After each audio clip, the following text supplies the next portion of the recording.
Gracias, buenos días. Muchas gracias a Cris y a todo el equipo CITREC por la invitación.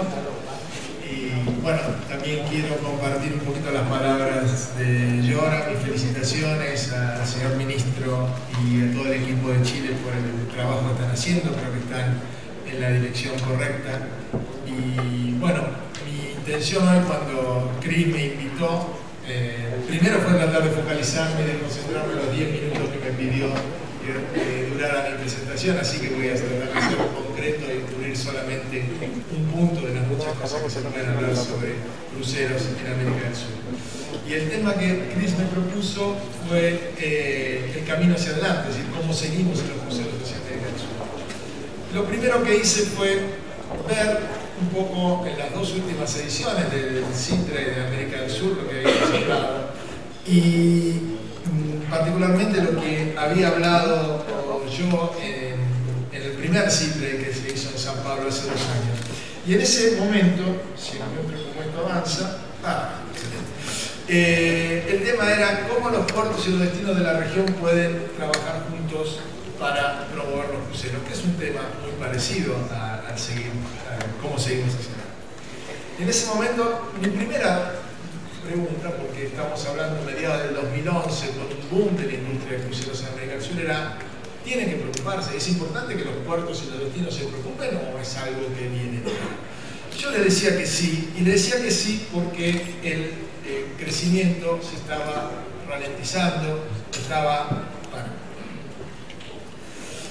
¿Y qué tenían que hacer? ¿Cuál era mi opinión en ese momento? Bueno, le decía, principalmente trabajar en sus fortalezas, que son muchas. Es decir, la mayoría de los que estamos acá somos de América del Sur y conocemos las bellezas que los puertos de la región tienen para ofrecer, tanto la parte natural como histórica como cultural.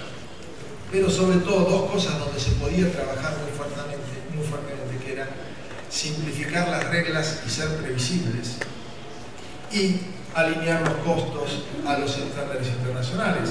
Algo que habló Yora con respecto a Chile, pero si vamos a los otros países de la región, donde quizás nosotros como MSC tenemos más experiencia en el lado del Atlántico, es tremendamente mucho más importante. Y daba 2 sugerencias básicas que son o crear competencia para los servicios o regular. Y fundamentalmente decían que tenían que trabajar juntos. ¿Qué balance podemos hacer 2 años después de esto? Y el balance, por lo menos en el lado del Atlántico, como decía, que es donde nosotros más trabajamos, realmente no es positivo. Si vemos, por ejemplo, Brasil, este es el movimiento del mercado brasileño en los últimos 5 años. Antes de este periodo, es decir, hasta el año 2009-2010, en los 5 años anteriores, el mercado brasileño se había multiplicado por 5, un crecimiento acumulado de más del 35% anual. Yo cuando decía que el crecimiento se estaba deteniendo, es porque como pueden ver, del 2009-2010 al 2010-2011 ya habíamos tenido un crecimiento del 2%. Y a partir de ahí, el siguiente año tuvimos un crecimiento del 1%. Bueno, el último año tuvimos una caída del 15% y una estimación, pero como ustedes saben, la industria de cruceros no tiene secreto porque los barcos se presentan. El año próximo vamos a caer más de un 10%, con lo cual en 2 años la caída acumulada del mercado brasileño es un 25%. Este 25% de caída del mercado representa, según un estudio de la Fundación Getúlio Vargas, 5.000 puestos de trabajo en el mercado brasileño. Esto es lo que puede pasar cuando no se atienden las necesidades del mundo. Vamos a la otra área, otro ejemplo muy concreto donde también nosotros trabajamos, que es el puerto de Buenos Aires. El puerto de Buenos Aires tiene una situación un poquito mejor. También venía de 5 años de un crecimiento muy parecido, tasas de casi el 40% de crecimiento anual acumulado durante 5 años.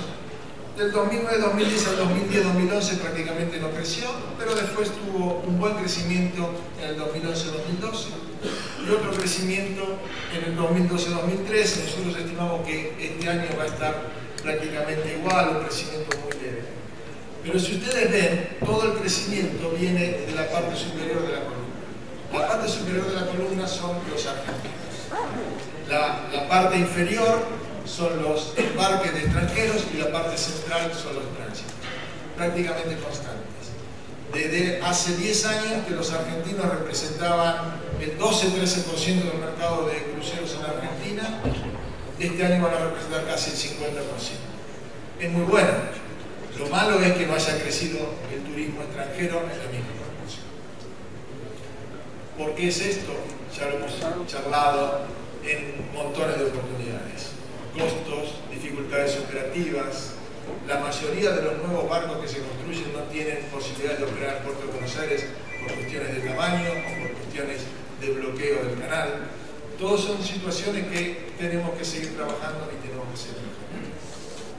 Finalmente, y para simplemente mi intención era estimular un poquito el debate,